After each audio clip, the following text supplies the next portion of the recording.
Témoin muet par Agatha Christie. Partie 7. Chapitre 24. Le démenti de Teresa. Nous trouvâmes Teresa Arundel prête à sortir. Sa toilette était vraiment d'une élégance raffinée. Un petit chapeau tout à fait à la dernière mode lui cachait presque un œil. Amusée, je me rappelais d'avoir vu la veille sur la tête de Bella Tagnos une imitation à bon marché de ce chapeau. Comme l'avait expliqué Georges, elle le portait en arrière de la tête au lieu de le mettre sur l'œil droit. Je me souviens qu'au cours de notre visite à l'hôtel Durham, elle le repoussa encore plus en arrière sur ses cheveux mal coiffés. Poliment, Poirot lui dit « Mademoiselle, puis-je vous retenir 1 minute ou 2, ou bien êtes-vous pressée ?» Teresa éclata de rire. « Oh, cela n'a aucune importance. Comme je suis toujours 3/4 d'heure en retard, cette fois ce sera 1 heure. » Elle nous fit entrer au salon. À ma grande surprise, je vis le docteur Donaldson assis près de la fenêtre. Il se leva. « Rex, il me semble que vous connaissez déjà Monsieur Poirot » demanda Teresa. « Oui, nous nous sommes rencontrés à Market Basing » répondit sèchement Donaldson. « Rex, mon chéri, voulez-vous nous laisser seuls ?»« Merci, Teresa, mais à tout point de vue, je crois préférable d'assister à cet entretien. » Le regard autoritaire de Teresa et le regard impénétrable de Donaldson se croisèrent en un court duel. Une lueur de colère passa dans les yeux de la jeune fille. « Eh bien, restez alors !» Impassible, Donaldson reprit son fauteuil près de la fenêtre et reposa son livre sur une petite table à côté de lui. De ma place, je pus lire le titre « Fonction des glandes endocrines ». Teresa s'assit sur son siège bas et, impatiente, se tourna vers Poirot. « Avez-vous vu Purvis ? Que dit-il » Sans se compromettre, Poirot répondit. « Il y a des possibilités, mademoiselle. » Elle le regarda pensivement, puis elle lança un coup d'œil du côté du médecin. Sans doute voulait-elle mettre Poirot en garde. Mon ami reprit. « Je reviendrai vous en parler plus tard, quand mes projets seront plus avancés. » Un léger sourire éclaira le visage de Teresa. Poirot poursuivit. « Je reviens de Market Basing, où j'ai vu Miss Lawson. Voyons, mademoiselle, voulez-vous me dire si, dans la nuit du 13 avril, la nuit du lundi de Pâques, vous vous êtes mise à genoux, dans l'escalier, après que tout le monde se fut retiré pour dormir ? Cher monsieur, quelle question extraordinaire. Pourquoi voulez-vous que je me sois mise à genoux dans l'escalier ? Mademoiselle, je ne vous demande pas pourquoi vous l'avez fait, mais si vous l'avez fait. Ma foi, je n'en sais rien. Probablement que non. Miss Lawson prétend vous avoir vu à genoux dans l'escalier. Comprenez-vous ? » Teresa haussa ses belles épaules. « Cela a-t-il quelque importance ? Une très grande importance. » Elle ouvrit de grands yeux étonnés. À son tour, Poirot la regarda fixement. « C'est de la folie !» s'écria Teresa. « Pardon ? De la démence. Qu'en dites-vous, Rex ?» Le docteur Donaldson tout sauta. « Excusez-moi, monsieur Poirot, mais pourquoi cette question ? » La raison en est extrêmement simple. Quelqu'un a enfoncé une pointe en haut de l'escalier. Cette pointe a même reçu un petit coup de peinture brune pour passer inaperçue sur la plinthe. « S'agit-il d'un nouveau genre de sorcellerie ?» demanda Teresa. « Non, mademoiselle. L'explication en est plus banale.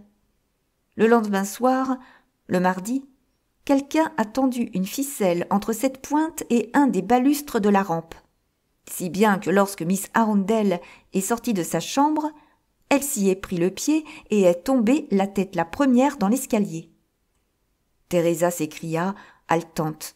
« C'est la balle de Bob qui a provoqué sa chute. »« Je vous demande pardon, mademoiselle. Ce n'était nullement la balle du chien. » Il y eut une pause. Bientôt, la voix calme et précise de Donaldson rompit le silence. « Voyons, monsieur Poirot, quelle preuve avez-vous de ce que vous avancez ? » D'abord, la présence de la pointe, puis une lettre que m'a écrite Miss Arundel et aussi le témoignage de Miss Lawson. Teresa retrouva sa voix. « Et elle m'accuse, n'est-ce pas ? Poirot répondit par une inclination de la tête. « Eh bien, elle ment. Je ne suis pour rien dans cette affaire. Alors, que faisiez-vous à genoux sur l'escalier ? » ?»« Je n'ai jamais été à genoux sur l'escalier. »« Prenez garde, mademoiselle. »« Ce ne pouvait être moi, puisque je n'ai pas quitté ma chambre pendant les nuits que j'ai passées à Little Green. »« Miss Lawson vous a reconnu. »« C'était sans doute Bella ou une des servantes. »« Elle assure que c'était vous. »« Quelle menteuse !»« Elle a reconnu votre robe de chambre et votre broche. »« Ma broche ? Quelle broche ? » ?»« Une grande broche avec vos initiales. »« Oh, je sais laquelle. Quelle horrible menteuse !»« Vous niez toujours ? » ?»« Oui.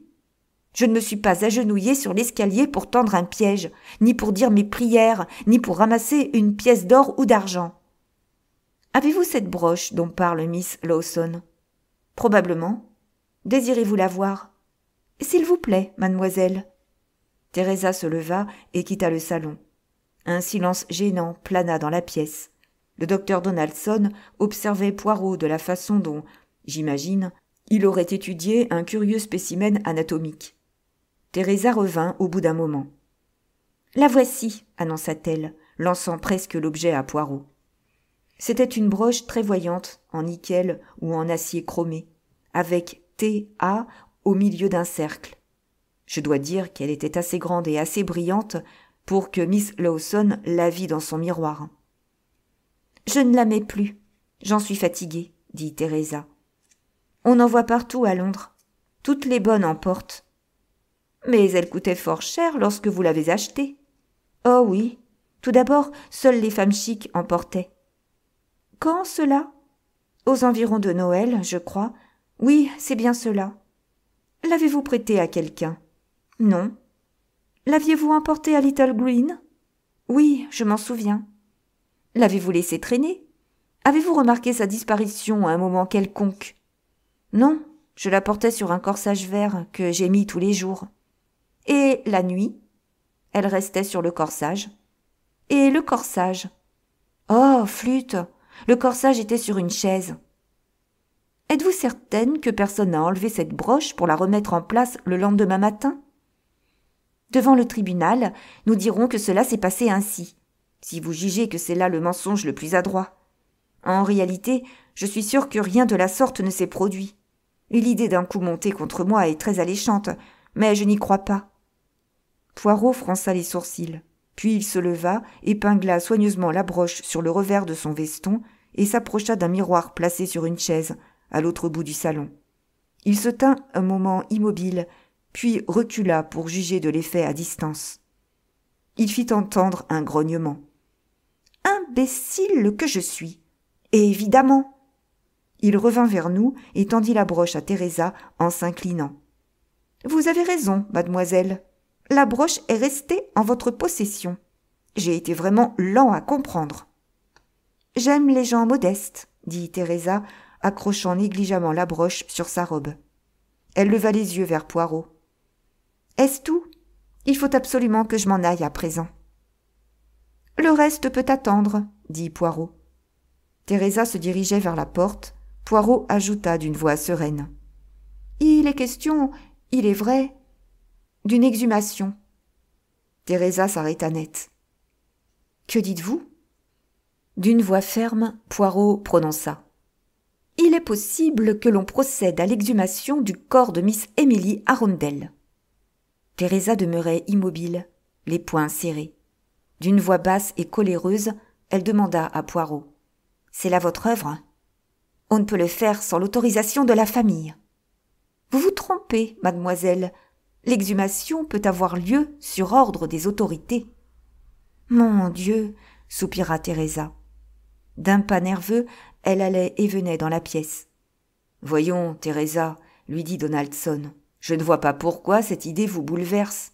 Évidemment, ce n'est pas très gai, mais... » Elle l'interrompit. « Je vous en prie, Rex, ne dites pas de sottises. » Poirot demanda à la jeune fille. « Cette idée de l'exhumation vous ennuie, mademoiselle. »« Naturellement. C'est affreux. Pauvre vieille tante Émilie, pourquoi faut-il l'exhumer ? » A-t-on quelque doute quant à la cause de son décès ? Demanda Donaldson à Poirot. Vous m'en voyez tout étonné. Pour moi, la mort de Miss Arundel n'offre rien qui ne soit naturel. Elle a succombé à une maladie de foie. Un jour, Rex, vous m'avez parlé d'un lapin et des troubles du foie. À présent, je ne me souviens plus très bien, mais vous inoculiez le mal à un lapin en lui injectant le sang d'une personne atteinte d'une certaine maladie du foie. Puis, vous injectiez le sang de ce lapin à un autre lapin, et puis le sang de ce second lapin à une personne humaine, et celle-ci attrapait une maladie de foie. Quelque chose dans ce goût-là. Je voulais simplement vous expliquer le processus de la thérapeutique des sérums. Dommage qu'il y ait tant de lapins dans l'histoire, fit Teresa en riant. Elle se tourna vers mon amie et lui demanda d'une voix triste. Parlez-vous sérieusement de cette exhumation ? Hélas, oui, mademoiselle. Cependant, il existe des moyens d'éviter de telles contingences. Alors, évitez-les. Sa voix, pressante et autoritaire, ne fut plus qu'un murmure. Je vous en supplie, monsieur Poirot, évitez-les, à tout prix. Poirot se leva. Tels sont vos ordres, mademoiselle, fit-il d'un ton presque officiel. Oui, telles sont mes instructions. Voyons, Tessa, intervint Donaldson. Elle se tourna, furieuse, vers son fiancé. Taisez-vous. Il s'agit de ma tante, n'est-ce pas ? Pourquoi la déterrer ? Ignorez-vous qu'on en fera des articles dans les journaux ? Ce sera un beau scandale. De nouveau, elle s'adressa à mon amie. Il faut arrêter cela. Je vous donne carte blanche. Faites comme vous voudrez, mais qu'on laisse tante Émilie en paix. Poirot s'inclina cérémonieusement. Je ferai mon possible. Au revoir, mademoiselle. Au revoir, docteur. Oh, allez-vous-en, s'écria Teresa, nerveuse. Et emmenez votre Saint Christophe avec vous. Que je ne vous vois plus ni l'un ni l'autre. Nous quittâmes le salon. Cette fois, Poirot ne plaça pas son oreille contre la porte, mais il traîna un peu. Et pas en vain.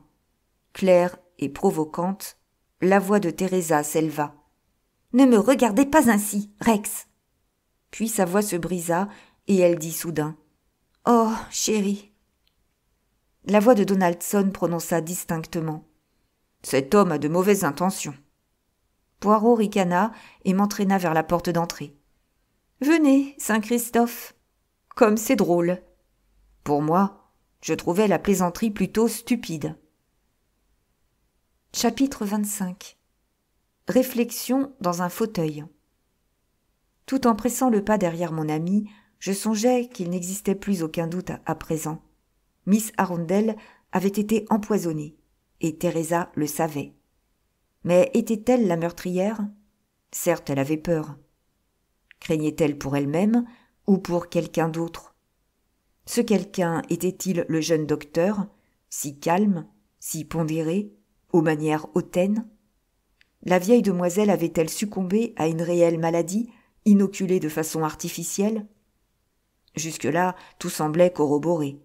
L'ambition de Donaldson, sa certitude que Teresa hériterait à la mort de sa tante, et même le fait qu'il avait dîné à Little Green le soir de l'accident. Quoi de plus facile que de laisser une fenêtre du rez-de-chaussée ouverte afin de pouvoir retourner au milieu de la nuit pour attacher le fil meurtrier en haut de l'escalier ? Oui, mais comment aurait-il enfoncé la pointe ? Il avait dû charger de ce soin Teresa, sa fiancée et sa complice. Tous deux agissant de connivence, l'affaire paraissait des plus simples. En ce cas, c'était sans doute Teresa qui avait tendu le fil. Le premier crime, celui qui avait échoué, était son œuvre à elle. Le second crime, celui qui avait réussi, était le chef-d'œuvre, plus scientifique, de Donaldson. Oui, tout concordait. Cependant, des difficultés surgissaient. Pourquoi Teresa avait-elle laissé échapper son histoire d'inoculation de maladie de foie à un être humain ? Ignorait-elle la vérité ? Mes pensées s'embrouillaient de plus en plus. « Où allons-nous, maintenant ?» demandai-je à mon ami. « Nous retournons chez moi. Peut-être y trouverons-nous Madame Tanios. » Alors, mes spéculations s'égarèrent sur une autre piste. Madame Tanios. En voilà un autre mystère. Si Donaldson et Teresa étaient les coupables, que venait faire dans cette histoire Madame Tanios et son aimable époux?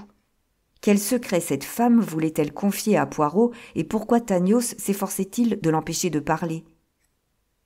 Poirot, fis-je humblement, je n'y comprends plus rien. Voyons, tous ne sont pas des meurtriers, n'est-ce pas? Un syndicat d'assassins? Une famille de meurtriers syndiqués? Non, pas cette fois. Je distingue nettement l'œuvre d'un seul cerveau, d'un seul meurtrier. Selon vous, Poirot, ce serait Teresa ou Donaldson qui auraient commis le crime, mais non les deux? Lui aurait-il demandé d'enfoncer la pointe sous un prétexte quelconque? Mon cher ami, lorsque Miss Lawson m'eut raconté son histoire, je conçus 3 hypothèses. Premièrement, Miss Lawson disait la vérité. Deuxièmement, Miss Lawson avait inventé cette histoire pour des raisons personnelles. Troisièmement, Miss Lawson, de bonne foi, a identifié la personne sur l'escalier, surtout d'après la broche. Or, comme je vous l'ai déjà fait remarquer, une broche ne fait point partie essentielle de la personne. Oui, mais Teresa certifie que cette broche ne l'a pas quittée. Et elle a parfaitement raison. Un petit détail très significatif m'avait échappé. « Cela paraît impossible, Poirot, » déclarai-je d'un ton solennel. « N'est-ce pas? Mais on a ces moments de faiblesse. »« L'âge y est pour quelque chose. »« L'âge n'a rien à y voir, Hastings, » riposta froidement mon ami. « Quel est ce détail significatif ?» demandai-je, comme nous approchions de la demeure de mon ami. « Je vais vous le montrer. » Nous atteignîmes l'appartement. Georges vint nous ouvrir. En réponse au regard interrogateur de Poirot, il secoua la tête. « Non, monsieur, Madame Tanios n'est pas revenue. Et elle n'a pas téléphoné. » Poirot entra dans son salon. Pendant un moment, il arpenta la pièce. Puis il téléphona à l'hôtel Durham. « Oui. Ah, le docteur Tanios? Ici, Hercule Poirot. Votre femme est-elle de retour? » « Elle n'est pas rentrée. Mon Dieu. Vous dites qu'elle a emporté les bagages. Et les enfants. Vous ne savez pas du tout où elle est allée. » « Oui, bien, parfaitement. Si je puis vous être de quelque utilité, on peut agir avec discrétion. »« Non, bien sûr que non. Oui, c'est vrai. Certainement, certainement. Votre désir sera respecté. » Pensif, il raccrocha le récepteur. « Il ignore où est passée sa femme, dit-il. Je le crois sincère. On ne peut se méprendre au ton angoissé de sa voix. Il ne veut pas mêler la police à son affaire, cela se comprend. D'autre part, il refuse mon aide. Là, je comprends beaucoup moins. Il voudrait qu'on la découvre, mais il ne veut pas que je la cherche. Il croit pouvoir se débrouiller seul. Il pense qu'elle ne restera pas longtemps éloignée, car elle n'a que très peu d'argent sur elle. De plus, les enfants la gêneront dans sa fuite. Oui, je crois qu'il la rattrapera avant peu. Mais, Hastings, il est important que nous réussissions avant lui. »« Croyez-vous réellement à la folie de sa femme ?» demandai-je. « Elle est certainement en proie à une nervosité maladive. »« Au point de nécessiter son internement dans une clinique ? » ?»« Non, sûrement non. » Je l'avoue, mon cher Poirot, je ne vois plus bien clair dans cette affaire. Excusez ma franchise, Hastings, mais vous n'y comprenez rien du tout. Il se présente tellement d'à côté. Naturellement, le propre d'un esprit méthodique est de séparer le fait principal de ses à côté, comme vous me les appelez. Dites-moi, Poirot, vous est-il venu l'idée qu'il y a 8 suspects et non 7 ? Poirot répondit sèchement. J'y songe depuis que Teresa Arundel nous a appris que le docteur Donaldson a dîné à Little Green le soir du 14 avril. Je ne saisis pas très bien. Si le docteur Donaldson a comploté de tuer Miss Arundel par un moyen scientifique, tel que l'inoculation d'un sérum, je ne vois pas pourquoi il se serait attardé à ce procédé maladroit d'un fil tendu sur la marche palière. En vérité, Hastings, vous mettez parfois ma patience à rude épreuve. Une des méthodes vous semble très scientifique et nécessite des connaissances tout à fait spéciales, n'est-ce pas ? Oui, tandis que l'autre est très simple. Parfaitement. Alors, Hastings, Appuyez votre dos sur le dossier de votre fauteuil, fermez les yeux et réfléchissez. À mon avis, dis-je au bout d'un instant, la personne qui a tendu le piège sur l'escalier ne saurait être celle qui a échafaudé le meurtre scientifique. Justement raisonné, mon ami. Enhardi, je poursuivis. Voilà la seule solution logique. Les 2 meurtres ont été échafaudés par 2 personnes différentes. Nous avons donc 2 meurtres commis par 2 personnes différentes. La coïncidence ne vous paraît pas trop forte, mon ami? Ne m'avez-vous pas certifié vous-même qu'il existait presque toujours une coïncidence dans une affaire criminelle? Oui, je dois l'admettre, mon cher Hastings. Et nous y voilà. Quels sont vos criminels?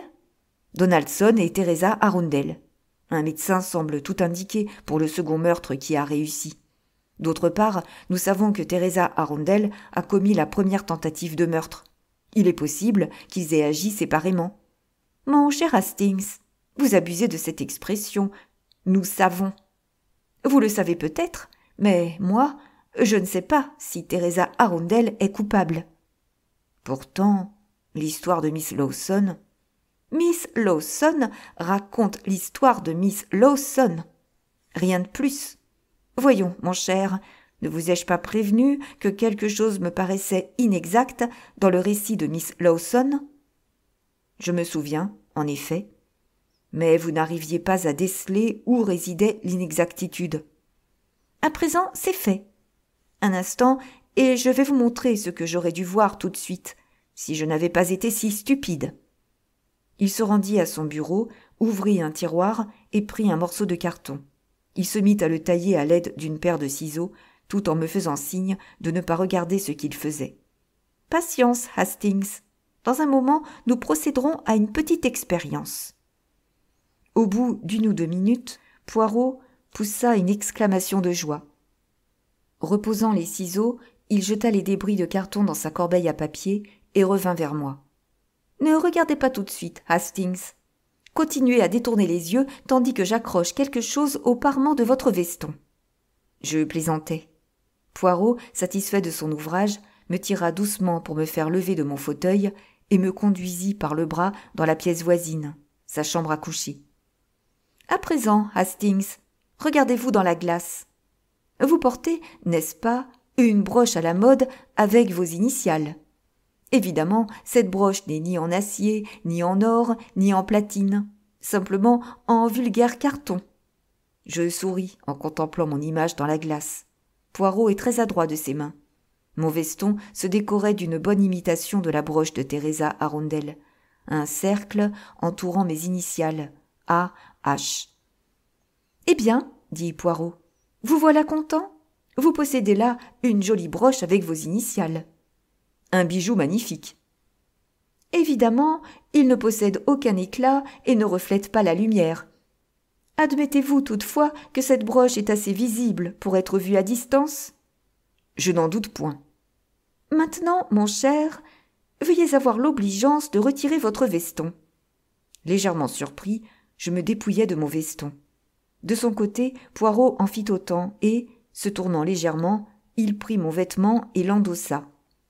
« À présent, me dit-il, regardez la broche avec vos initiales. Voyez comme elle me va. » Il se retourna vivement vers moi. Je le regardai, tout d'abord sans comprendre. Puis je saisis la vérité en un éclair. Quel imbécile je suis! Évidemment, c'est H.A. et non A.H. L'air triomphant, Poirot reprit son veston et me rendit le mien. Vous comprenez, à présent, ce qui m'avait paru inexact dans le récit de Miss Lawson. Elle affirmait avoir vu distinctement les initiales de Teresa sur la broche qu'elle portait. Mais elle avait vu Teresa dans la glace. Ainsi, si elle avait vu les initiales, l'ordre en était interverti.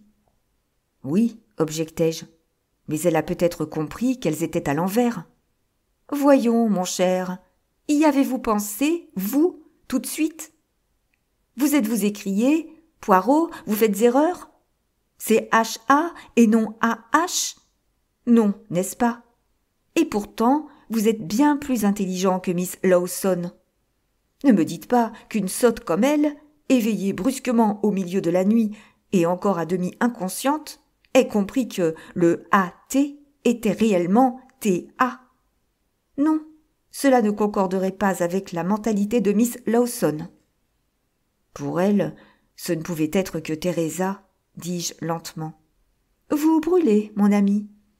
Lorsque je lui objectais qu'elle ne pouvait voir le visage de la personne sur l'escalier, quelle fut son attitude? Elle se souvint de la broche et mit le fait en avant, sans comprendre que le simple fait d'avoir vu cet objet dans la glace donnait un démenti à toute son histoire. La sonnerie du téléphone retentit à ce moment. Poirot décrocha le récepteur et ne dit que quelques mots dans l'appareil. « Oui, certainement. Oui, cela ne me dérange nullement. Cet après-midi, à 2h. Entendu. » Il replaça le récepteur et se tourna vers moi, un sourire aux lèvres. « Le docteur Donaldson désire me parler. Il viendra ici demain à 2h. Nous avançons, mon ami. Nous avançons. » Chapitre 26. Madame Tanios refuse de parler. Le lendemain matin, lorsque je retournai chez mon ami, je le trouvai assis à son bureau. Il leva la main en guise de salut, puis se remit à son travail. Au bout d'un moment, il ramassa les feuillets qu'il venait de noircir, les plia et les introduisit dans une enveloppe qu'il cacheta soigneusement. « Que faites-vous, mon vieux ?» lui demandai-je d'un ton facétieux. « Vous écrivez un compte-rendu détaillé de l'enquête pour la placer en sûreté au cas où quelqu'un vous ferait disparaître dans le courant de la journée ?»« Hastings, vous n'êtes pas loin de la vérité, savez-vous ?» Il parlait d'un ton sérieux. « Notre assassin deviendrait-il réellement dangereux ? Un assassin est toujours dangereux. On l'oublie trop souvent, hélas. » « Quoi de nouveau ? » « Le docteur Tanios a téléphoné. » « Toujours pas de traces de sa femme ? » ?»« Non. »« Alors tout va bien. » »« Je me le demande. »« Que diable, Poirot, craignez-vous qu'on l'ait assassinée ? » Poirot hocha la tête d'un air inquiet. « J'aimerais bien savoir où elle est, » murmura-t-il. « Oh, elle finira bien par rentrer au bercail. »« Votre magnifique optimisme a toujours le don de m'amuser, Hastings. »« Mon Dieu, Poirot, vous ne pensez pas qu'on va la ramener en petits morceaux dans des colis ou disloquer dans une malle ?» Lentement, Poirot prononça. « L'inquiétude du docteur Tanios me paraît excessive. Mais n'en parlons plus. Songeons, pour l'instant, à interviewer Miss Lawson. Lui ferez-vous remarquer la petite erreur qu'elle a commise au sujet de la broche ? Certes non. Je garde ce détail pour la bonne bouche. » Là-dessus, nous nous mîmes en route pour Clanroyden Mansions. On nous introduisit dans le même salon bourré de meubles, et Miss Lawson arriva au bout d'un instant, l'air encore plus agité que d'habitude. « Oh, mon Dieu ! Bonjour, monsieur Poirot. Excusez ma tenue. Je n'ai même pas eu le temps de m'habiller convenablement. Mais ce matin, tout est sans dessus-dessous dans la maison, depuis l'arrivée de Bella. »« Que dites-vous, Bella ? » ?»« Oui, Bella Tanios. Elle vient d'arriver avec les enfants. La pauvre fille est à bout de force. Je ne sais vraiment que faire. Vous comprenez, elle a quitté son mari. Évidemment, la pauvre a bien des raisons pour l'abandonner. Vous a-t-elle fait des confidences ? Oh non, elle ne veut rien dire du tout. Elle se contente de répéter que rien ne l'obligera à retourner auprès de lui. Elle a pris une décision très sérieuse. Certainement, si son mari avait été un Anglais, je lui aurais conseillé de le reprendre. Mais comme il est étranger, et la pauvre petite semble si malheureuse, si effrayée, que peut-il lui avoir fait ? Les Turcs doivent être des hommes excessivement cruels. Le docteur Tanios est un Grec. Oui, évidemment. En tout cas, voilà bien des ennuis. Croyez-vous qu'elles doivent retourner vers lui, monsieur Poirot ? Elle s'y refuse énergiquement. Elle ne veut même pas qu'il sache où elle se trouve. À ce point ? Oui, à cause des enfants. Elle craint qu'il les emmène à Smyrne. La pauvre femme est bien malheureuse, sans un sou devant elle. Elle ne sait où se réfugier. Elle voudrait gagner sa vie, mais cela n'est pas aussi facile qu'on le croit. J'en sais quelque chose. Si encore elle avait des connaissances spéciales. Quand a-t-elle quitté son mari? Hier. Elle a passé la nuit dans un petit hôtel près de Paddington. N'ayant personne à qui s'adresser, elle est venue chez moi. Et vous allez l'aider? Voilà une bonne action à votre actif. Monsieur Poirot, je sens que c'est mon devoir. Mais comme c'est difficile. Cet appartement est trop petit et je n'ai pas de place. Tant de meubles. Pourquoi ne la logeriez-vous pas à Little Green? Évidemment, mais son mari irait la dénicher. Pour le moment, je lui ai loué des chambres à l'hôtel Wellington, dans Queen's Road. Elle s'est fait inscrire sous le nom de Mrs. Peters. Après une minute de silence, mon ami dit « Je voudrais voir Madame Tanios. Elle est venue hier chez moi, mais j'étais sortie. »« Tiens, elle ne me l'a pas dit. Je vais l'appeler. Vous serez bien aimable. » Miss Lawson sortit précipitamment de la pièce et nous entendîmes sa voix. « Bella, Bella, venez ma chérie. Voulez-vous entrer au salon pour voir Monsieur Poirot ?» Nous n'entendîmes pas la réponse, mais au bout de quelques minutes, Madame Tanios arriva au salon. Son aspect physique produisit sur moi une triste impression. Les yeux cernés, les joues d'une extrême pâleur, elle paraissait en proie à une terreur invincible. Elle sursautait au moindre bruit et semblait continuellement prêter l'oreille. Poirot l'accueillit avec bonté. Il alla au-devant d'elle, lui serra la main, lui approcha un fauteuil. « À présent, madame, nous allons bavarder un peu. Vous êtes venue hier chez moi, paraît-il. » Elle inclina la tête. « Je regrette de ne pas m'y être trouvée, » fit Poirot. « Oui, oui, j'aurais bien voulu vous voir. Vous aviez sans doute quelque chose à me dire. »« Oui, je voulais... »« Eh bien, madame, je suis ici, à votre service. » Madame Tanios demeurait silencieuse, tournant une bague autour de son doigt. « Parlez, madame. » Lentement, elle secoua la tête. « Non, je n'ose pas. »« Vous n'osez pas, madame ?»« Non. S'il savait, il m'arriverait quelque chose d'affreux. »« Voyons, madame, c'est absurde. »« Oh non, je ne me fais pas d'illusions. Vous ne le connaissez pas. Vous voulez parler de votre mari, madame ? » ?»« Oui, naturellement. » Après une courte pause, Poirot dit à Madame Tanios : « Votre mari est venu me voir hier. » L'inquiétude se peignit sur les traits de la femme. « Oh, vous ne lui avez pas dit ? Évidemment, vous ne pouviez pas lui dire où j'étais, puisque vous ne le saviez pas. Vous a-t-il dit que j'étais folle ? » Prudent, Poirot répondit : « Il vous trouve très nerveuse depuis quelque temps. »« Non, s'écria-t-elle. Il vous a dit que j'étais folle, ou que je devenais folle. Il songe à me faire enfermer afin que je ne puisse rien raconter. »« Raconter quoi ?» Mais elle hochait la tête. Se tordant les doigts convulsivement, elle murmura : « J'ai peur. »« Voyons, madame, une fois que vous m'aurez tout raconté, vous serez en sûreté. Le secret étant connu de moi, vous tombez automatiquement sous ma protection. » Elle poussa un soupir. « Comment savoir ? C'est horrible. Mon Dieu, on le croirait plutôt que moi. Il est médecin. Personne n'ajoutera foi à ma parole. Pourquoi me croirait-on ? Ne voulez-vous point m'en donner l'occasion, madame ? » Elle lui lança un regard troublé. « Comment le saurais-je ? Vous êtes peut-être de son côté. »« Je suis sans parti pris, madame.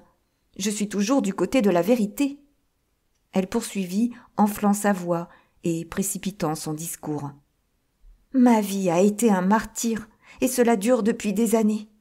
J'ai vu des choses sans pouvoir rien dire à cause des enfants. Ce fut un long cauchemar.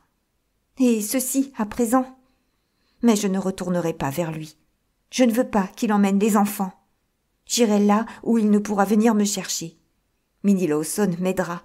Elle s'est montrée si bonne. » Elle fit une pause, jeta un coup d'œil à Poirot et demanda : « Ne vous a-t-il pas dit que je m'imaginais des choses ? » « Il m'a dit, madame, que votre attitude envers lui avait beaucoup changé. Oui, et il a dit aussi que je me figurais des tas de choses, n'est-ce pas? En toute franchise, je dois vous répondre oui. Vous voyez bien, on croira que j'ai eu des visions.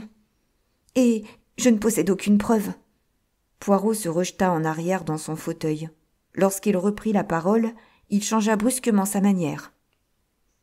D'une voix où ne transpirait pas plus d'émotion que s'il avait traité une affaire courante, il demanda « Soupçonnez-vous votre mari d'avoir attenté à la vie de Miss Emily Arundel ?»« Je ne soupçonne pas. Je sais. »« En ce cas, madame, le devoir vous commande de parler. »« Ah, ce n'est pas facile. Pas facile du tout. »« Comment l'a-t-il tué ? » ?»« Je ne sais pas exactement, mais il l'a tué. » « Vous ignorez la méthode employée par lui. »« Oui. C'est quelque chose qu'il a fait dimanche. »« Le dimanche où il est allé la voir. »« Oui. Mais vous ne savez pas de quoi il s'agit ? » ?»« Non. Alors, excusez-moi, madame, comment pouvez-vous être aussi affirmative ? » Parce que je suis sûre. »« Pardon, madame, vous me cachez quelque chose. »« Oui. Parlez. » Bella Tagnos se leva brusquement. « Non, non, je ne le puis. Les enfants, leur père, je ne puis rien dire. » Elle criait presque. La porte s'ouvrit et Miss Lawson entra. La tête penchée de côté, elle semblait goûter une réelle satisfaction. « Puis-je entrer ? » demanda-t-elle. « Avez-vous terminé votre petite entrevue ? Bella, ma chère petite, vous devriez prendre une tasse de thé ou bien un peu de cognac. » Madame Tagnos refusa d'un signe de tête. « Non, je me sens bien.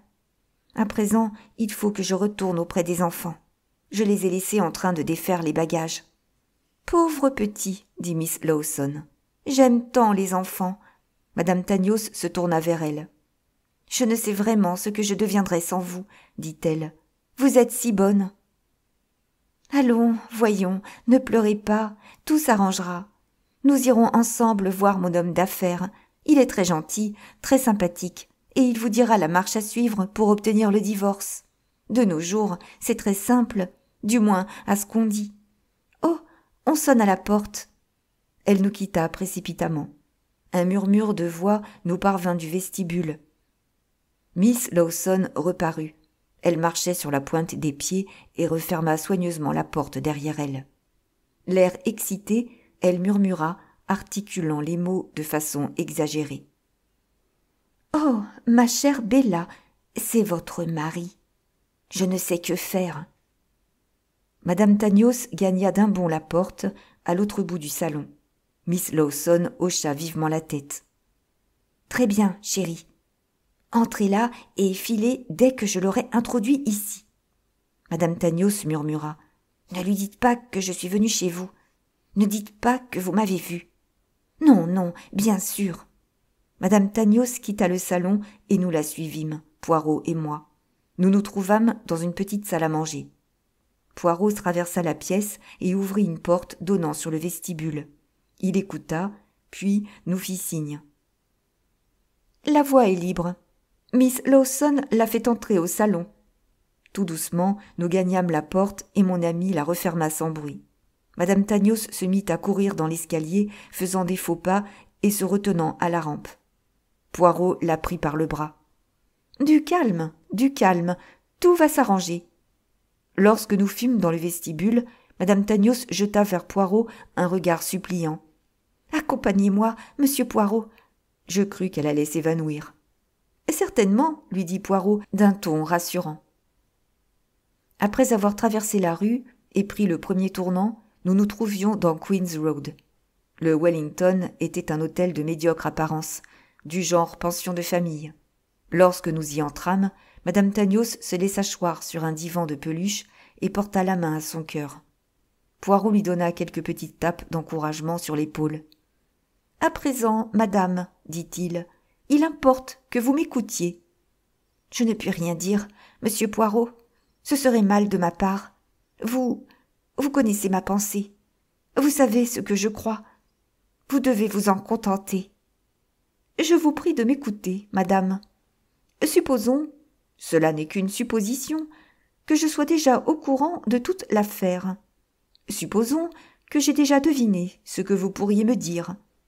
Vous agiriez différemment, n'est-ce pas ? Elle le regarda d'un air hésitant. Oh, croyez-moi, madame, je n'essaie pas de vous tendre un piège et de vous faire dire ce que vous voulez tenir secret. Mais votre conduite serait différente, n'est-ce pas ? Sans doute. Bien, alors sachez que je connais la vérité. Je ne vous demande pas de me croire sur parole. Prenez ceci. Il lui remit la grosse enveloppe qu'il avait cachetée devant moi le matin même. Les faits sont là. Lorsque vous les aurez lus, téléphonez-moi. Mon numéro est sur le papier. À contre-cœur, elle accepta l'enveloppe. Vivement, Poirot reprit. À présent, il faut absolument que vous quittiez cet hôtel. Pourquoi ? Vous irez au Coniston, près de Stone. Ne dites à personne où vous allez. Mais voyons, ici, Minnie Lawson ne révélera pas à mon mari où je suis. Vous croyez qu'elle ne le dira pas ? Oh non, elle est entièrement de mon côté. Oui, mais votre mari est très habile, madame. Il lui sera facile de faire parler une femme comme Minnie Lawson. Il est essentiel, comprenez-vous, que votre mari ignore où vous êtes. Elle acquiesça. Poirot lui tendit une feuille de papier. Voici l'adresse de l'hôtel. Faites vos bagages et faites-vous y conduire avec les enfants aussi vite que possible. Bien, fit-elle en baissant la tête. Il faut d'abord songer à vos enfants, madame. Vous aimez vos enfants. Il avait touché la corde sensible. Une rougeur colora les joues de madame Tanios. Elle redressa la tête et nous dévisagea. Ce n'était plus une esclave apeurée que nous avions devant nous, mais une femme arrogante, presque belle. « Alors, tout ira pour le mieux, » lui dit mon ami en lui serrant la main. Nous n'allâmes pas loin. À l'abri d'un bar voisin, nous surveillâmes l'entrée de l'hôtel tout en buvant un café. Au bout de 5 minutes, nous vîmes apparaître le docteur Tanios. D'un pas rapide, il descendait la rue. Il ne jeta même pas un coup d'œil au Wellington. Il passa devant sans lever la tête et s'engouffra dans la station du métropolitain. 10 minutes plus tard, nous vîmes madame Tanios et les enfants monter dans un taxi avec leurs bagages. « Bien, » dit Poirot lorsque la voiture se fut éloignée. « Nous avons fait notre part. Maintenant, à la grâce de Dieu. » Chapitre 27. Visite du docteur Donaldson. Le docteur Donaldson arriva à 2 heures précises, l'air calme et posé comme à son ordinaire. Ce jeune médecin commençait à m'intriguer. Tout d'abord, je l'avais pris pour un être insignifiant, et je m'étais demandé en quoi il pouvait plaire à une jeune fille brillante comme Teresa. Mais je ne tardai pas à m'apercevoir que la personnalité de Donaldson n'était nullement négligeable. Derrière son pédantisme se cachait une force réelle. « Voici la raison de ma visite, » dit Donaldson. « Je désire connaître exactement votre situation dans cette affaire, monsieur Poirot. » Sans se compromettre, Poirot répliqua. « Vous devez savoir quelle est ma profession. »« Certainement. Je vous avouerai même que j'ai fait une petite enquête sur votre compte. »« Vous montrez une grande prudence, docteur. » D'un ton sec, Donaldson lui dit. « J'aime avancer à coup sûr. Vous possédez un esprit scientifique. Je puis vous certifier que tous les rapports qu'on m'a fournis sur vous s'accordent pour louer votre grande habileté professionnelle. Vous avez, en outre, la réputation d'un homme honnête et scrupuleux. »« Vous me flattez, » murmura Poirot. « Après cela, je ne m'explique pas votre rôle dans cette affaire. »« Il est pourtant si simple. »« Pas du tout. D'abord, vous vous présentez comme écrivain à la recherche de renseignements biographiques sur le général Arundel. Un mensonge bien excusable, je vous assure. M'est-il possible d'entrer chez les gens en déclarant ma profession de détective ? À part en certains cas exceptionnels, je comprends fort bien. Ensuite, vous venez voir Miss Teresa Arundel et lui faites miroiter la possibilité d'annuler le testament de sa tante. Poirot se contenta d'acquiescer d'une inclination de la tête. « C'est parfaitement ridicule, » reprit Donaldson d'un ton sec. « Vous savez pertinemment que ce testament est inattaquable aux yeux de la loi et que rien ne peut l'invalider. »« Vous croyez ?»« Je ne suis pas un sot, monsieur Poirot. »« Non, docteur Donaldson, loin de moi cette pensée. Je ne suis peut-être pas très ferré en droit, mais j'en connais suffisamment pour savoir que ce testament est intangible. Pourquoi prétendez-vous le contraire ? De toute évidence, pour des raisons de commodité personnelle, et dont Teresa ne se méfie point. »« Vous paraissez deviner ses réactions, » observa Poirot. Un faible sourire éclaira le visage du jeune homme. « J'en sais davantage sur Teresa qu'elle ne le soupçonne. Elle et son frère s'imaginent, j'en suis certain, que vous êtes disposé à leur prêter votre concours dans une entreprise indélicate. Charles est dépourvu de tout sens moral et l'éducation de Teresa a été fort négligée. D'autre part, une lourde hérédité pèse sur eux. Est-ce ainsi que vous parlez de votre fiancé ? Ne dirait-on pas qu'il s'agit de cobayes ? Pourquoi vouloir se dissimuler la vérité ? J'aime Teresa Arundel, et je l'aime telle qu'elle est, et non pour des qualités imaginaires. Vous rendez-vous compte que Teresa Arundel vous aime avec passion et que son envie de posséder de l'argent vient surtout de son désir de voir vos ambitions se réaliser ? Je le sais, évidemment. Je vous le répète, je ne suis pas un sot. Cependant, je m'oppose à ce que Teresa se lance pour moi dans une affaire douteuse. Sous beaucoup de rapports, Teresa est encore une enfant. Je me sens de force à réussir dans ma carrière sans le secours de personne. Certes, je n'aurais pas méprisé un bel héritage. Je l'aurais même accepté de bon cœur. Mais cela m'aurait simplement permis d'arriver un peu plus vite. Je vois, cher monsieur, que vous ne manquez pas de confiance en vos capacités. Au risque de paraître présomptueux, je ne crains pas de l'affirmer, répondit le médecin avec emphase. Revenons à nos moutons, dit Poirot. J'avoue avoir gagné la confiance de Miss Teresa par un léger subterfuge. Je lui laissais croire que comment dire, pourrais commettre un acte pas très honnête, pour de l'argent. Elle me crut sans difficulté. Teresa se figure les gens prêts à tout pour de l'argent, dit le médecin d'un air indifférent, comme s'il prononçait une vérité évidente. En effet, dit Poirot, son frère semble partager la même opinion. Charles, lui, ferait probablement n'importe quoi pour de l'argent. Vous ne conservez aucune illusion sur votre futur beau-frère. Non, c'est un sujet intéressant à étudier du point de vue neurologique.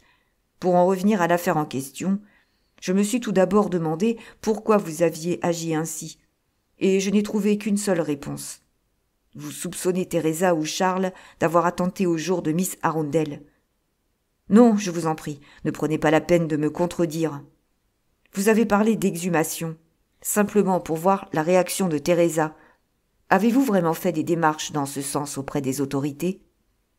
Je vais être franc avec vous. Pas encore. Rien n'a été fait. Donaldson inclina la tête. C'est bien ce que je pensais.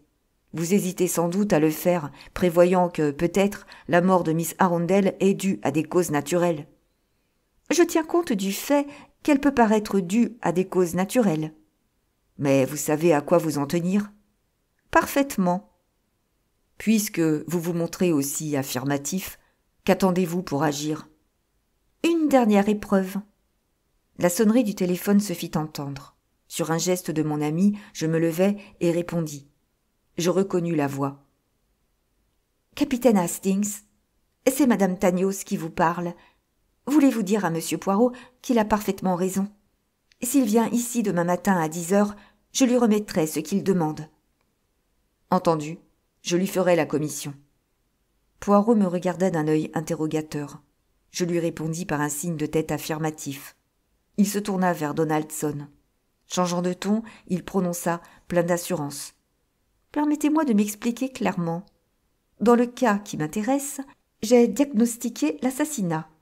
Tout laisse entrevoir un meurtre, et en réalité, il s'agit d'un meurtre.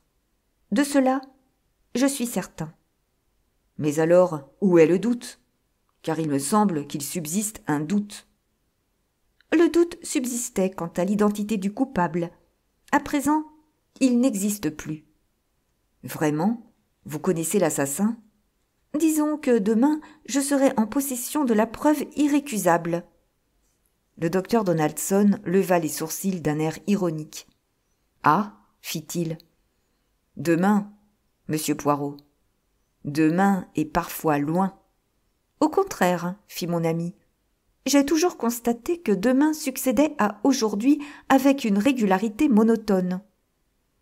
Donaldson sourit et se leva. Monsieur Poirot, excusez-moi si je vous ai fait perdre votre temps. Pas du tout, mon cher. Il est toujours bon de se mieux connaître pour se mieux estimer. Après un léger salut, le docteur Donaldson prit congé. Chapitre 28. Une autre victime. Voilà un homme capable, fit Poirot, pensif. Je vois difficilement où il veut en venir. Certes, il ne se livre pas, mais il comprend vite. Madame Tagnos a téléphoné tout à l'heure, annonçai-je. Je le pensais. Je lui fis part du message. Bien, tout marche à souhait. Dans 24 heures, Hastings, nous saurons exactement à quoi nous en tenir.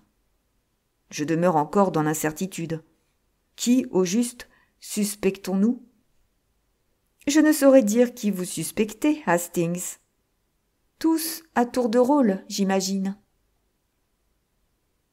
J'ai parfois l'impression que vous prenez plaisir à me laisser dans l'ignorance. Non, non, ce petit jeu ne m'amuserait guère. Je ne vous en crois pas incapable, répliquai-je.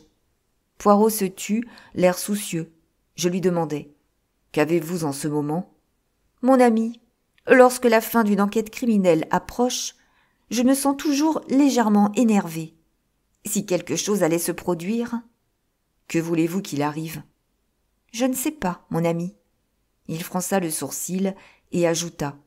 Il me semble avoir fait mon possible. En ce cas, oublions le crime et allons au cinéma, voulez-vous? Ma foi, Hastings, voilà une bonne idée. Nous passâmes une excellente soirée, bien que j'eusse commis l'erreur de conduire Poirot à un film policier. Un conseil à mes lecteurs.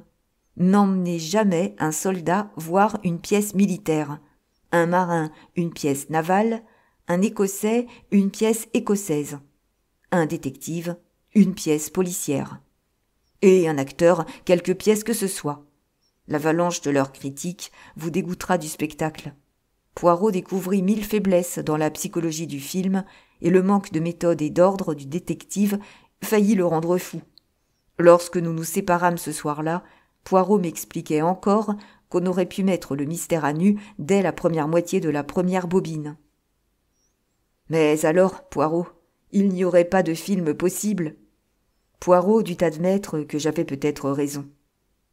Le lendemain matin, il était un peu plus de 9 heures lorsque j'entrai chez mon ami. Je le trouvais en train de déjeuner tout en ouvrant les enveloppes de son courrier. Le téléphone sonna, je pris le récepteur, une voix haletante parlait. « Est-ce vous, monsieur Poirot ?»« Oh, c'est vous, capitaine Hastings. » J'entendis une sorte de soupir et de sanglots. « Est-ce Miss Lawson qui parle ?» demandai-je.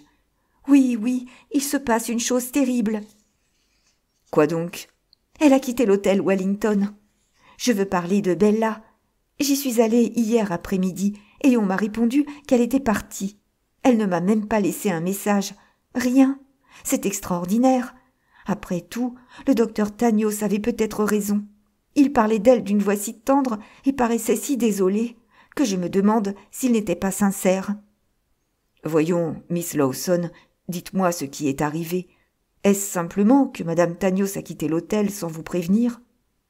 Oh non, si ce n'était que cela. Le docteur Tagnos disait bien que sa femme n'était pas tout à fait... Enfin, vous comprenez ce que je veux dire.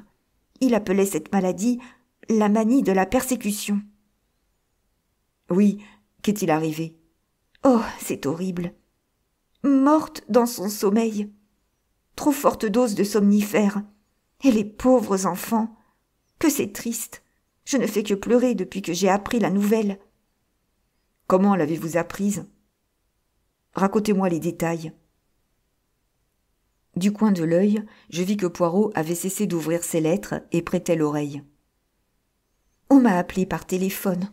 De l'hôtel Coniston. Il paraît qu'on a trouvé mon nom et mon adresse dans son sac à main. Oh, capitaine Hastings, c'est horrible, n'est-ce pas? Ces pauvres enfants privés de leur mère. » « Écoutez-moi, êtes-vous certaine qu'il s'agit d'un accident? Ne croiriez-vous pas plutôt à un suicide? » « Oh, quelle idée affreuse, capitaine Hastings! Oh, je n'en sais rien. Croyez-vous que ce soit un suicide? Ce serait encore plus horrible. Elle paraissait très déprimée. À tort, je vous l'assure. Elle n'aurait eu aucune difficulté d'argent, car je me disposais à partager avec elle, je vous le jure. La chère Miss Arundel le désirait, j'en ai le sentiment.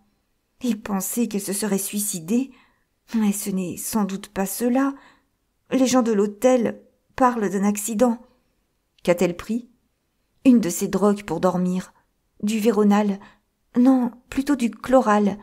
Oui, c'est bien du chloral. Oh, capitaine Hastings, pensez-vous... Sans plus de cérémonie, je replaçai le récepteur et me tournai vers Poirot. Madame Tanios. Poirot leva la main. Oui, je sais ce que vous allez m'annoncer. Elle est morte, n'est-ce pas? Oui, une forte dose de somnifère, du chloral. Poirot se leva. Venez, Hastings, allons-y tout de suite. Est-ce là le dénouement que vous redoutiez hier soir?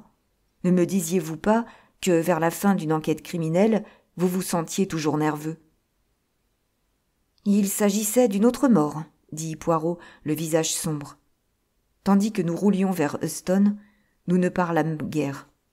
À un moment donné, voyant Poirot hocher la tête, je lui demandai timidement. « Pensez-vous, est-ce un accident ?»« Non, Hastings. Non, ce n'est pas un accident. » Comment diable a-t-il découvert sa retraite? Poirot ne me répondit pas. Nous arrivâmes enfin à l'hôtel Coniston. Poirot, affectant soudain des manières brusques, passa sa carte et se fit introduire dans le bureau du gérant. On nous raconta les faits. Une dame Peters et ses 2 enfants étaient arrivés à l'hôtel la veille vers 12h30. Ils déjeunèrent à 1h. À 4h, un homme se présenta, porteur d'un billet pour Mrs. Peters. On monta le papier.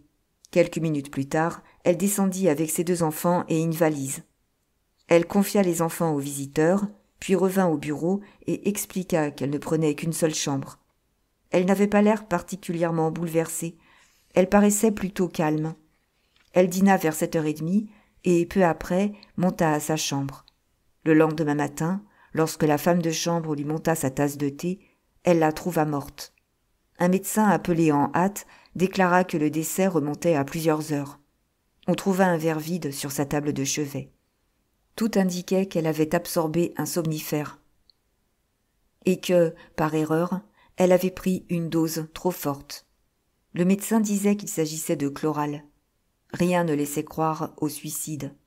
On ne trouva aucune lettre. Lorsqu'on fouilla dans ses affaires, afin de prévenir la famille, on trouva dans son sac à main le nom et l'adresse de Miss Lawson, qu'on prévint par téléphone. Poirot demanda si on n'avait rien trouvé en fait de lettres et de papier. Par exemple, la lettre apportée par l'homme venu chercher les enfants. « Aucun papier d'aucune sorte n'a été trouvé dans la chambre, » répondit l'homme. « Mais dans la cheminée, on voyait un tas de papiers brûlés. » Autant qu'on pouvait l'affirmer, Mrs. Peters n'avait reçu aucune visite, à l'exception de l'homme venu qui avait emmené les enfants. Je demandai moi-même au concierge le signalement de cet homme, mais il m'en fit un portrait plutôt vague. Taille moyenne, les cheveux blonds, l'aspect d'un militaire, rien de bien caractéristique dans le physique. « Ce n'est pas Tanios, murmurai-je à Poirot. « Mon cher Hastings, croyez-vous réellement que Madame Tanios, après avoir pris tant de peine pour enlever les enfants à leur père, les lui aurait remis gentiment, sans cri ni protestation? Ah non. Alors, qui était cet homme? De toute évidence, quelqu'un qui avait su gagner la confiance de Madame Tanios, ou plutôt quelqu'un envoyé par un tiers en qui Madame Tanios avait confiance. La personnalité de l'homme venu prendre les petits agnos importe d'ailleurs peu. Le véritable agent est demeuré dans l'ombre. Et le billet était de cette tierce personne? Oui. Quelqu'un en qui madame Tagnos avait confiance? Certainement. Et le billet est brûlé? Oui, elle avait ordre de le brûler sans doute. Et qu'est devenu le résumé de l'affaire que vous lui avez remis? Poirot me répondit, l'air grave. Brûlé également. Mais tout cela n'a aucune importance. Ah? Aucune. Car tout cela reste dans la tête d'Hercule Poirot. Il me prit vivement par le bras. Venez, Hastings, quittons cet hôtel. Laissons les morts pour nous occuper des vivants. Ils réclament toute notre vigilance. Chapitre 29. À Little Green. Le lendemain matin, à 11h, 7 personnes se trouvaient assemblées dans le salon de Little Green. Hercule Poirot se tenait debout près de la cheminée. Charles et Teresa avaient pris place sur le sofa. Charles, assis sur l'accoudoir, posait la main sur l'épaule de sa sœur. Le docteur Tagnos, installé dans un fauteuil à haut dossier, avait les yeux rougis.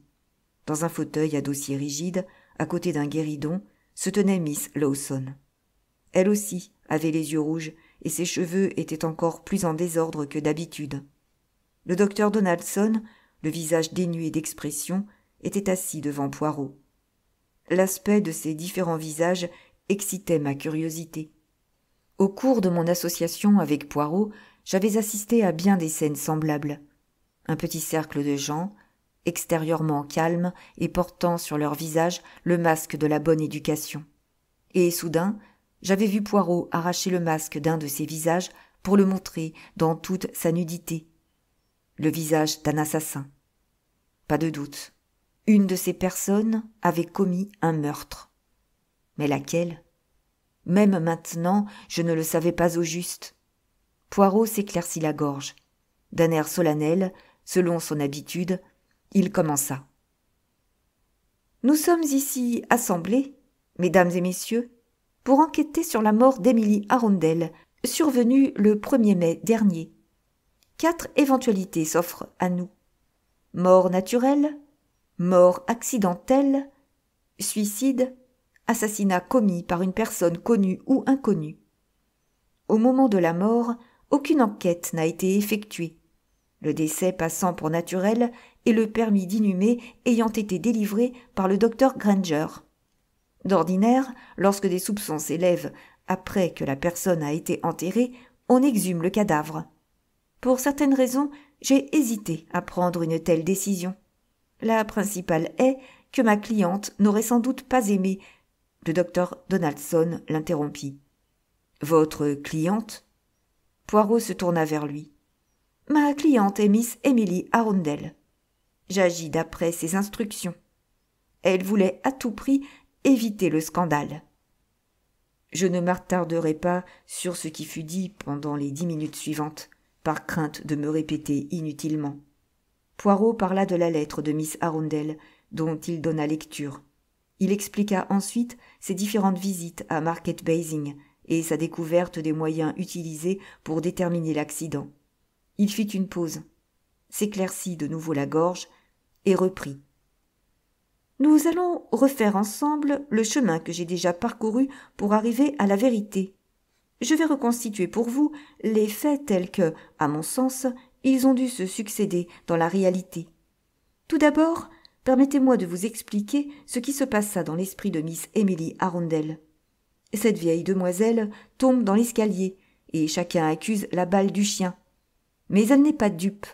Elle réfléchit, et son esprit actif retrace les circonstances de sa chute.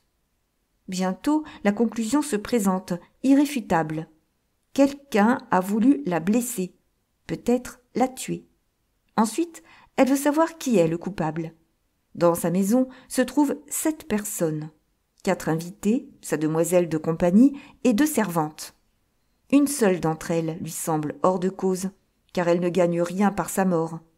Elle ne suspecte pas sérieusement les 2 servantes, à son service depuis de longues années, et qui lui sont entièrement dévouées. Restent 4 suspects, 3 membres de sa famille et un parent par alliance. Tous 4 ont intérêt à la voir disparaître. 3 héritent directement et l'autre par son mariage. Jugez de la situation tragique de Miss Arundel. Elle possède au suprême degré le sens familial et se refuse à laver son linge sale en public, selon l'expression commune. D'autre part, sa nature combative se rebelle à l'idée de se soumettre sans lutte à une tentative de meurtre. Alors, elle se décide à m'écrire. Elle entreprend encore une autre démarche, poussée, je crois pouvoir l'affirmer, par 2 mobiles. D'abord, son mépris pour les membres de sa famille.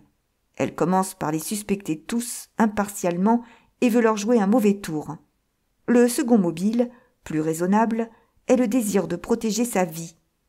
Ayant bien réfléchi à la façon de s'y prendre, elle écrit à son notaire, M. Purvis, et lui demande de rédiger un Nouveau Testament en faveur de la seule personne qui, selon elle, ne peut être soupçonnée de lui avoir tendu un piège.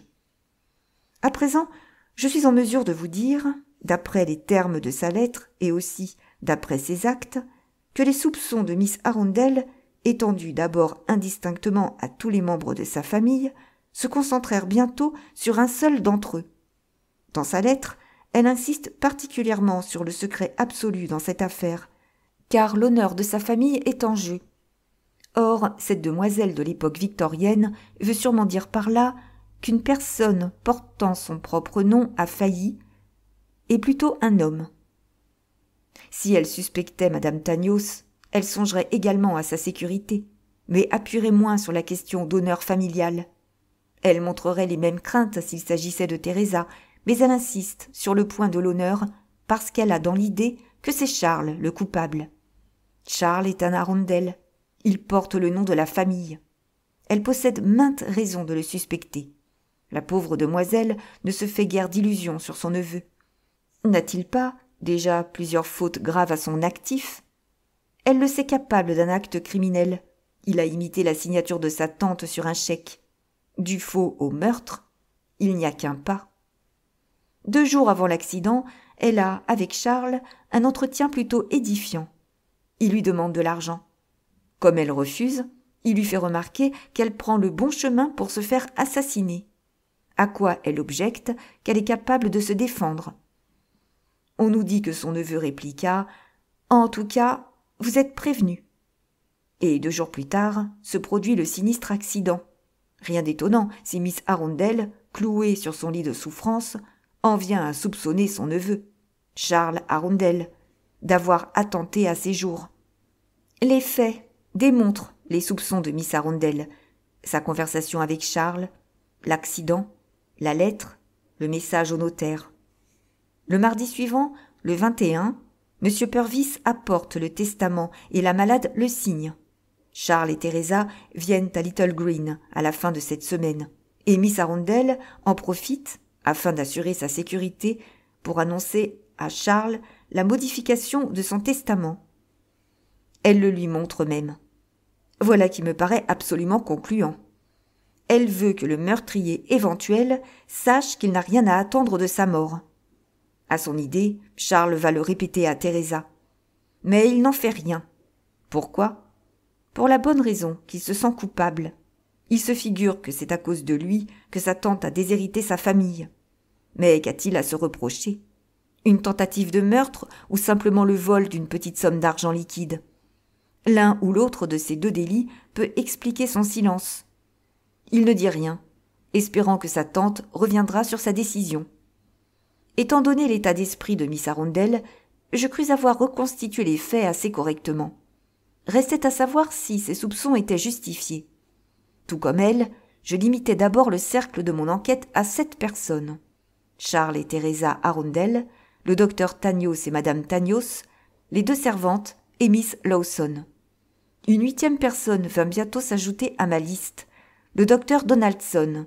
Il avait dîné à Little Green le soir de l'accident, mais je n'appris ce détail que plus tard. De ces 7 personnes, 6 bénéficiaient, à des degrés divers, de la mort de Miss Arundel. Si l'une de ces 6 personnes avait commis le crime, le mobile était simplement l'appât du gain. Miss Lawson, elle, ne retirait aucun bénéfice de la mort de Miss Arundel, mais elle en bénéficiait énormément par la suite, en conséquence de l'accident. Ce qui revient à dire que si Miss Lawson a monté de toutes pièces cet accident...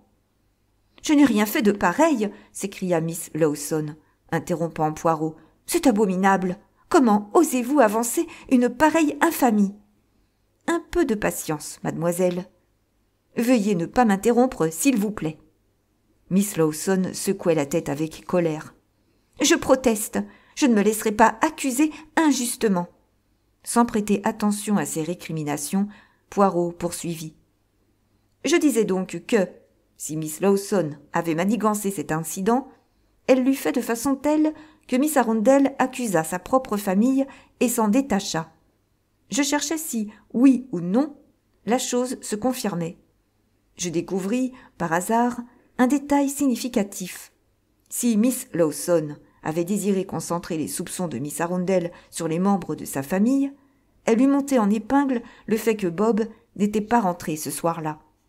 Or, Miss Lawson prend, au contraire, ses précautions pour que Miss Arundel l'ignore. J'en déduis que Miss Lawson est innocente.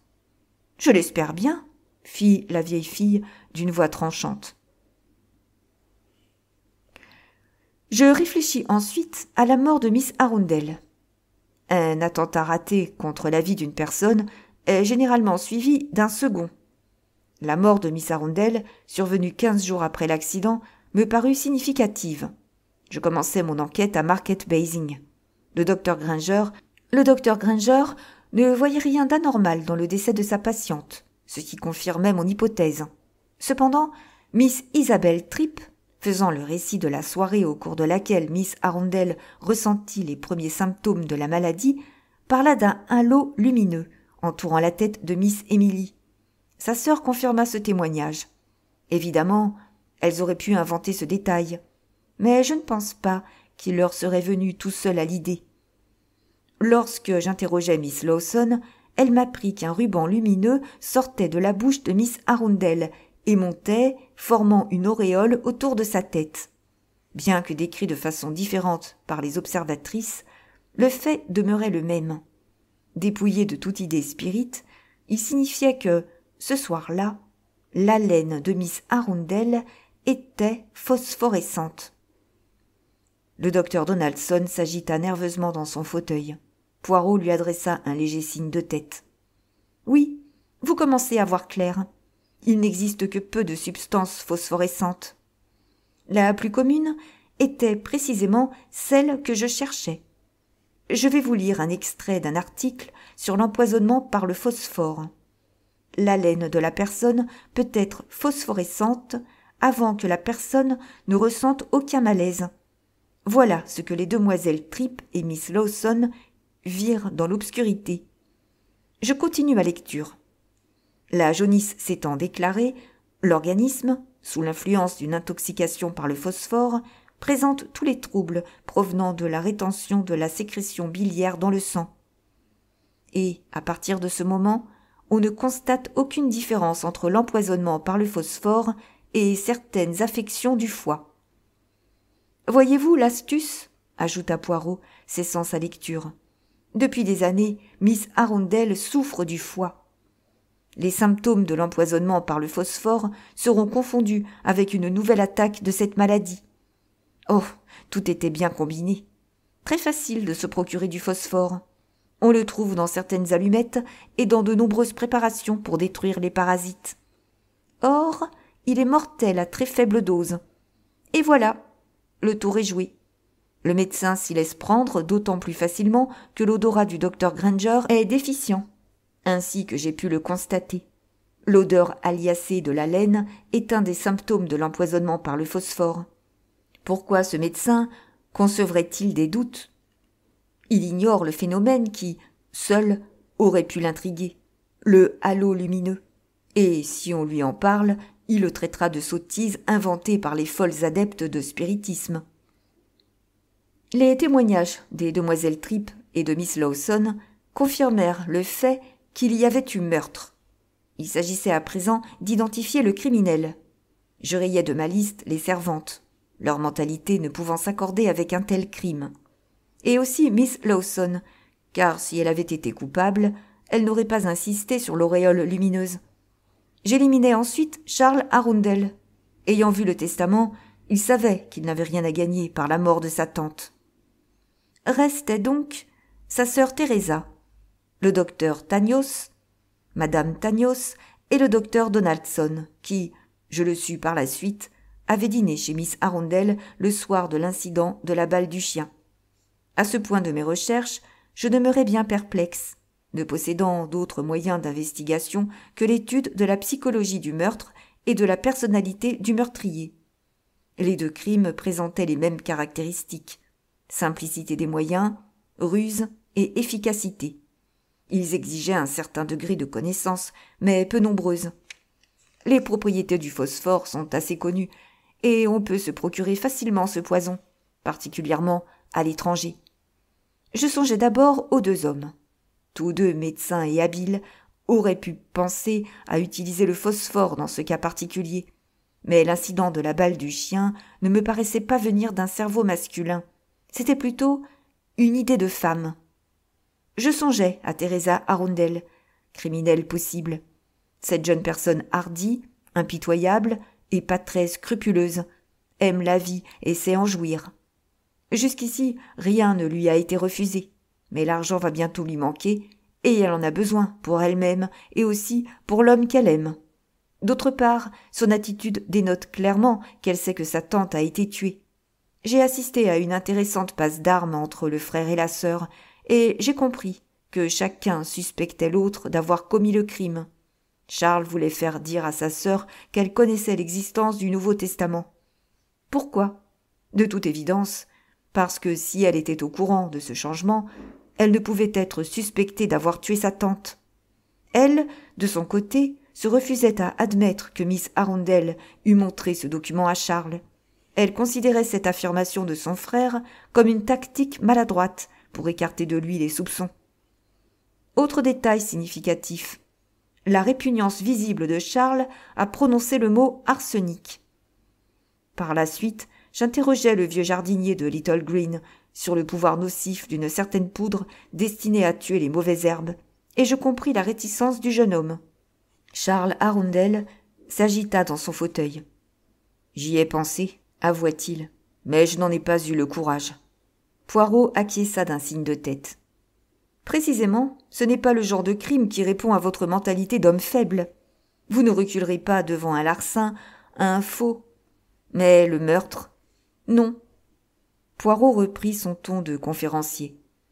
Teresa Arundel possédait, à mon avis, l'énergie suffisante pour mener à bien une tentative de meurtre. Mais certains faits devaient être pris en considération. Teresa n'a jamais été frustrée de sa part de plaisir. Elle a pleinement joui de l'existence. Elle appartient à ce genre de femme impulsive qui ne tuerait que dans un moment de colère. Pourtant, j'avais la certitude que Teresa Arundel avait pris du poison dans la boîte du jardinier. Soudain, Teresa parla. « Je vais vous dire la vérité. J'y ai pensé. J'ai même pris de la poudre à tuer les mauvaises herbes dans une boîte de Little Green. Mais je n'ai pu aller jusqu'au bout. J'aime trop la vie. Il m'a été impossible de l'enlever à une autre. Je suis peut-être mauvaise et égoïste, mais je suis incapable de commettre certains actes. »« Oui, c'est vrai, » fit Poirot. « Et vous n'êtes pas aussi mauvaise que vous vous dépeignez, mademoiselle.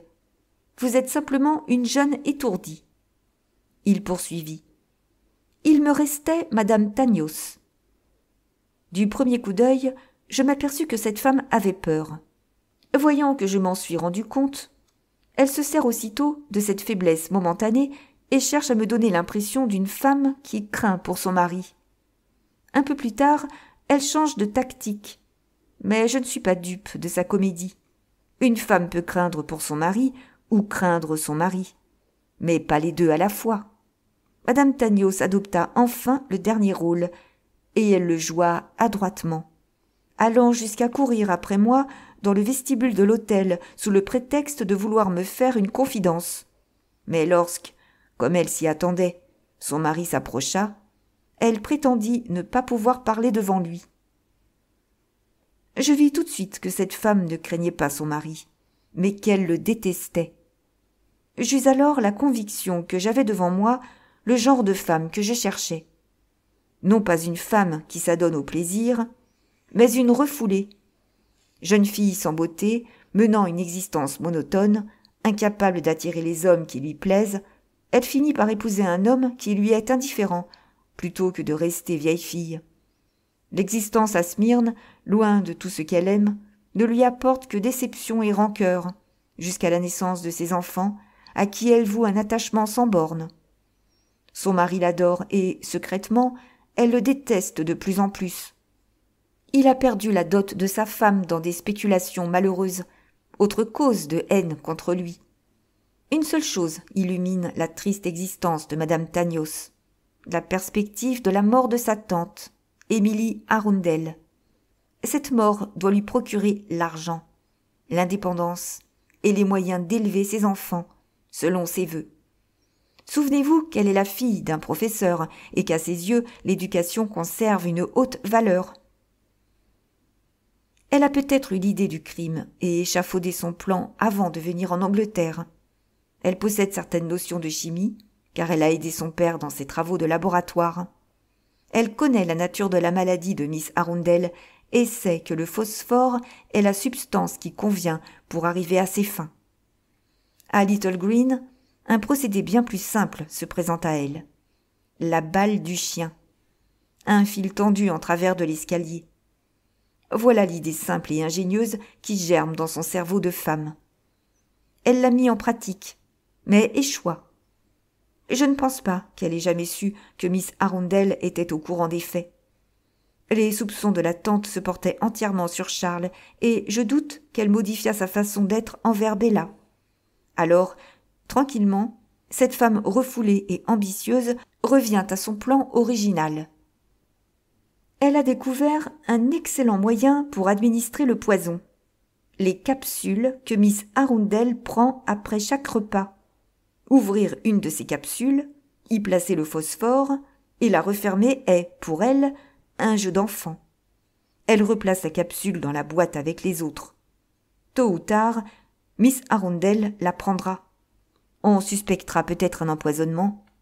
Si, par hasard, cela arrivait, elle-même serait déjà loin de Market Basing. Elle prend cependant une précaution. Imitant la signature de son mari au bas d'une ordonnance, elle se fait donner par le pharmacien une double dose d'hydrate de chloral. Je devine dans quelle intention. Pour l'avoir à sa portée, si jamais on l'accusait. Comme je viens de vous le dire, dès le premier abord, Madame Tanios me fit l'impression d'être la coupable, mais je ne possédais aucune preuve. Je devais donc agir avec prudence, car si Madame Tanios se mettait dans l'idée que je la suspectais, elle pourrait commettre un autre crime. J'avais même la conviction que l'idée de ce crime lui était venue à l'esprit. Elle souhaitait ardemment se défaire de son mari. La première tentative de meurtre l'a cruellement déçue. L'argent, le merveilleux argent, allait tout à Miss Lawson. Quel coup! Mais Bella déploie une adresse remarquable et se remet à l'œuvre. Elle commence par faire pression sur la conscience de Miss Lawson, qui, je le crains, n'est déjà pas très à l'aise. Des sanglots éclatèrent soudain. Miss Lawson prit son mouchoir et se mit à pleurer en se couvrant la figure. « C'est affreux. Je me suis conduite comme une femme mauvaise. Vous comprenez, la curiosité m'a poussée. Je désirais savoir pourquoi Miss Arundel avait changé son testament. Un jour, pendant que Miss Arundel se reposait, je réussis à ouvrir le tiroir de son bureau. Alors, j'ai découvert qu'elle me laissait tout. Bien sûr, j'étais loin de me douter qu'il y avait une si grosse fortune. Je pensais qu'il s'agissait de quelques milliers de livres. Pourquoi pas, après tout, me disais-je. Sa famille s'en soucie peu. Mais alors qu'elle fut plus malade, elle réclama le testament. Je compris. J'en étais sûre qu'elle allait le détruire. C'est alors que j'ai mal agi. Je lui certifiai qu'elle l'avait renvoyé à M. Purvis. La pauvre, elle oubliait tout. Elle ne savait plus où elle rangeait les choses. Elle me crut et m'ordonna de redemander le document. Je promis d'écrire à M. Purvis. Mon Dieu, mon Dieu !» Son état empira et je n'y pensais plus. Elle mourut. Lorsque le notaire lut le testament et que je connus le montant de la fortune qui me revenait, je compris la vilainie de mon acte. 375 000 livres. Si j'avais rêvé d'une pareille somme, jamais je ne l'aurais fait. J'eus l'impression d'avoir injustement détourné cet argent, et je ne savais quel parti prendre. Quand Bella vint me trouver, je lui promis de lui en donner la moitié, certaine de retrouver ma sérénité d'esprit après ce don. « Voyez-vous, » s'écria Poirot, « Madame Tagnos gagnait sur toute la ligne. Voilà pourquoi elle se refusait à toute contestation du testament. Elle avait tendu ses filets, et pour rien au monde, elle n'aurait intenté un procès à Miss Lawson. Naturellement, elle fit semblant de vouloir consulter son mari, mais sa décision était déjà prise. Elle avait 2 idées en tête. Se séparer, elle et ses enfants, du docteur Tagnos, et conquérir sa part de l'héritage. Si son plan réussissait, elle mènerait en Angleterre une vie insouciante et heureuse avec ses enfants. Bientôt, il ne lui fut plus possible de dissimuler sa haine à son mari. De fait, elle n'en prit même pas la peine. Lui, le pauvre homme, en était bouleversé. Il ne comprenait rien à l'attitude de sa femme. Elle jouait le rôle de l'épouse terrorisée. Pour le cas où j'aurais eu des soupçons contre elle, car elle commençait à s'en méfier, elle voulut me faire croire que son mari avait commis le crime. À tout instant, le second meurtre pouvait se produire. Je savais qu'elle avait en sa possession une dose mortelle de chloral, et je craignais qu'elle ne manigançât un prétendu suicide avec confession de la part de son mari. Et pourtant, je ne tenais aucune preuve contre elle. Enfin, Miss Lawson vint à mon secours. Elle prétendait avoir vu Teresa Arundel agenouillée sur l'escalier, en cette nuit du lundi de Pâques. Je ne tardai pas à me rendre compte que Miss Lawson n'avait pas vu Teresa distinctement, du moins assez distinctement pour avoir reconnu ses traits. Pourtant, elle demeurait affirmative. Pressée de questions, Miss Lawson parla d'une broche portant les initiales de Teresa, T.A. Sur ma demande, Miss Teresa Arundel me montra la broche en question, mais elle niait s'être trouvée dans l'escalier au moment indiqué par Miss Lawson. Tout d'abord, j'imaginais qu'une autre personne avait emprunté la broche de Teresa, mais lorsque je regardai la broche dans la glace, la vérité me sauta aux yeux. Miss Lawson, réveillée en sursaut, avait vu dans la glace de sa chambre une silhouette vague avec les initiales T.A. en métal brillant. Elle en avait conclu que c'était Teresa. Si elle avait vu T.A. reflété dans la glace, les initiales réelles devaient être A.T., puisque dans une glace, l'image apparaît en sens inverse. J'y étais. La mère de Madame Tagnos s'appelait Arabella Arundel. Bella n'est que le diminutif d'Arabella. A.T. voulait dire Arabella Tagnos. Rien d'étrange à ce que Madame Tagnos possédât une broche semblable à celle de sa cousine. À l'époque de Noël, elles étaient encore assez rares, mais elles faisaient fureur ce printemps, et j'avais remarqué que Madame Tagnos copiait les toilettes et les chapeaux de Teresa, autant qu'elle le pouvait, étant donné ses modestes moyens. Pour moi, la cause était entendue. À présent, que devais-je faire? Obtenir un permis d'exhumation? Peut-être prouverais-je ainsi l'empoisonnement. Mais le corps est enterré depuis 2 mois, et il paraît que, dans certains cas, le phosphore ne laisse aucune lésion.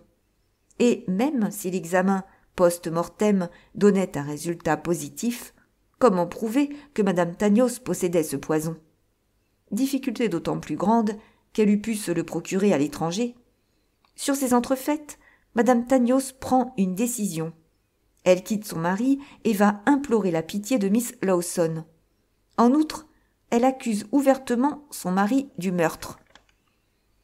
Convaincue qu'il ne tarderait pas à être la victime suivante, je fis en sorte de les séparer l'un de l'autre, sous le prétexte de la mettre en sûreté. Elle ne pouvait guère s'y opposer. En réalité, je songeais à la sécurité du mari. Et alors... Hercule Poirot fit une longue pause, son visage pâlit de façon étrange. Mais ce n'était là qu'une précaution précaire. Je devais empêcher la meurtrière de frapper une seconde fois, et sauvegarder la vie de l'innocent. J'écrivis donc ma propre reconstitution du crime, et je la remis à madame Tanios. Un long silence suivit. Alors, le docteur Tanios s'écria. « Oh, mon Dieu! Voilà donc pourquoi elle s'est tuée !» Doucement, Poirot lui dit. Que pouvait-elle faire de mieux? Elle songeait aux enfants, comprenez-vous? Le docteur Tanios enfouit son visage dans ses mains. Poirot vint vers lui et lui posa la main sur l'épaule. « Croyez-moi, c'était nécessaire. Nous aurions eu à déplorer d'autres morts. D'abord, la vôtre. Ensuite, peut-être, celle de Miss Lawson. Et, suivant les circonstances, il se tut. D'une voix brisée, Tanios dit « Elle a voulu me faire prendre un somnifère l'autre soir. J'ai vu quelque chose d'anormal sur son visage. J'ai jeté le médicament. C'est alors que j'ai commencé à croire qu'elle perdait la tête. Jugez-la ainsi.